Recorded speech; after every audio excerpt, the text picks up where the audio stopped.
Do you want to know why people still continue to have issues with the MGTOW community? Stay tuned.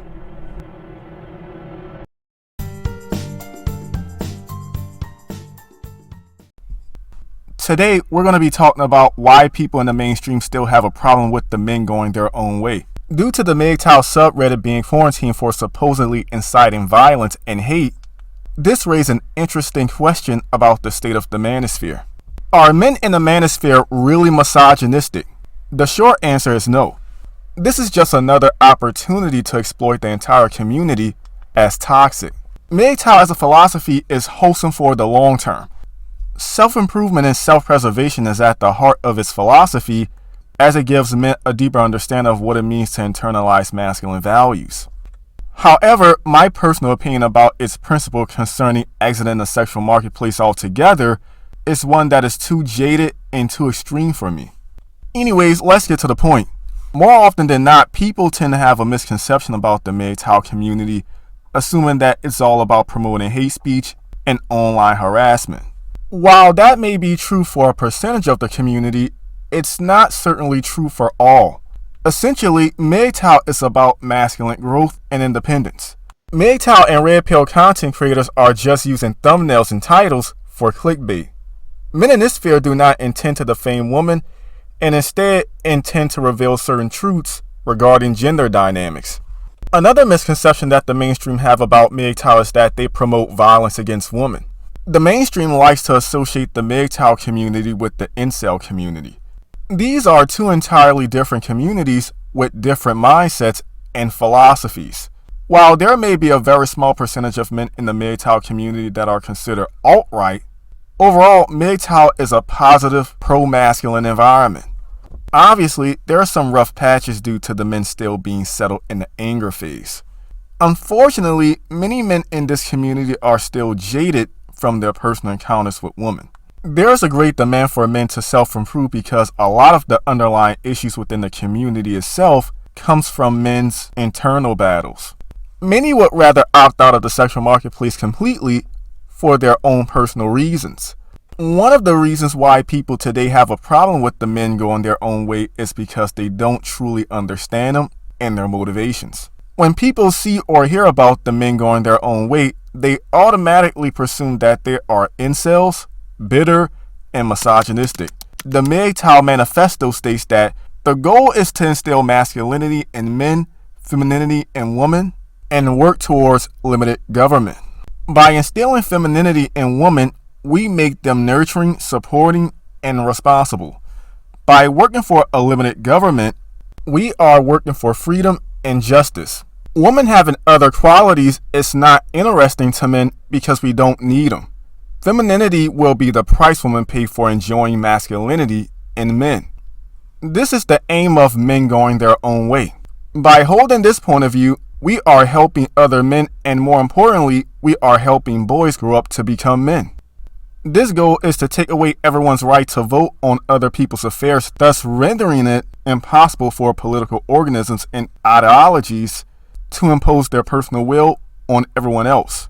It is not about reinstalling patriarchy or revoking female voting rights or making socialism illegal.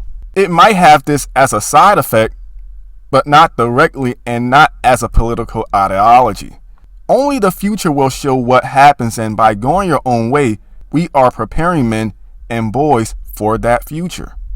This manifesto was written in 2001, and you clearly see that there's no malicious intent. The only part I kind of disagree with in the MGTOW manifesto is the installation of femininity in woman. It's not a man's role to get women to understand and embrace inherent feminine values. Men inherently don't understand what it means to be a woman, yet alone should they be teaching it.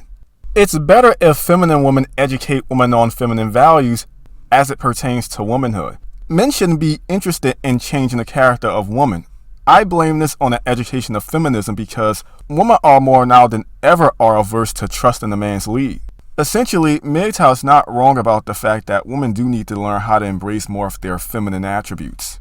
I believe this is also conducive to a man's ability to demonstrate high value and maintaining it in a relationship.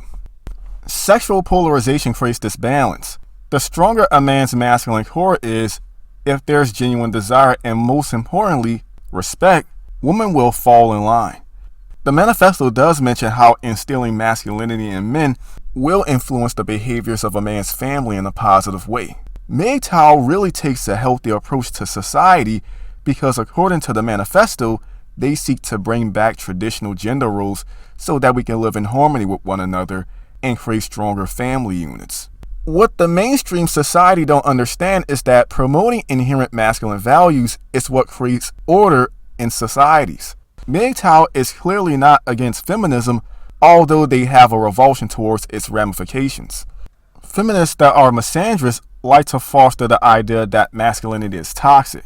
The simplest acts of manliness are generally seen as bullying, barbaric, and tyrannical. Also to take into account is that some women that support feminists really believe that we still live in a patriarchal society, or at least some of the remnants are still here. The patriarchy arose many centuries ago in 3100 BC due to agriculture and ended in 600 BC in the Near East. Patriarchy is defined as a social system in which men hold primary power and predominant roles of political leadership, moral authority, social privilege, and control property. Patriarchy was more of a system that evolved since its origin. Today, we live in a supposed egalitarian society that fosters gynocentrism. Gynocentrism is defined as the dominant or exclusive focus on women in theory or to the advocacy of this.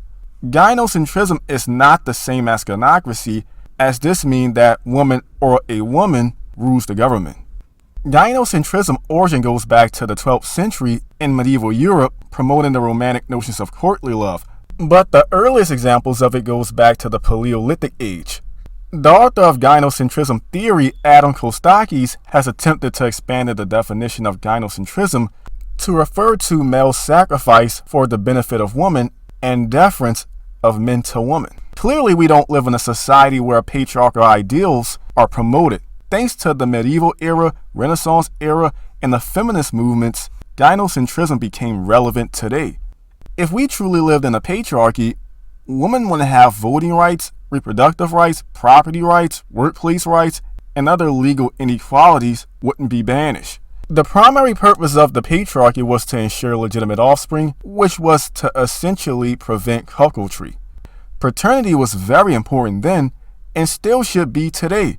The other reason why people have a problem with the MGTOW community is because they promote traditional gender roles. Now, this is to piggyback off what I just said. Some people that are feminists truly believe that we live in an androcentric society. This is falsehood due to the effects of gynocentrism. Gynocentrism embraced the notion that men should woo a woman, which in actuality turns women off. This is where the blue pill thinking, aka nice guy syndrome, originated from. We live in a society that promotes feminist ideals and the most inherent masculinity due to women's perception of masculinity, which is borderline abuse. This is the dark form of masculinity. Inherent masculinity is a leader, protector, and provider for the right woman and family bloodline.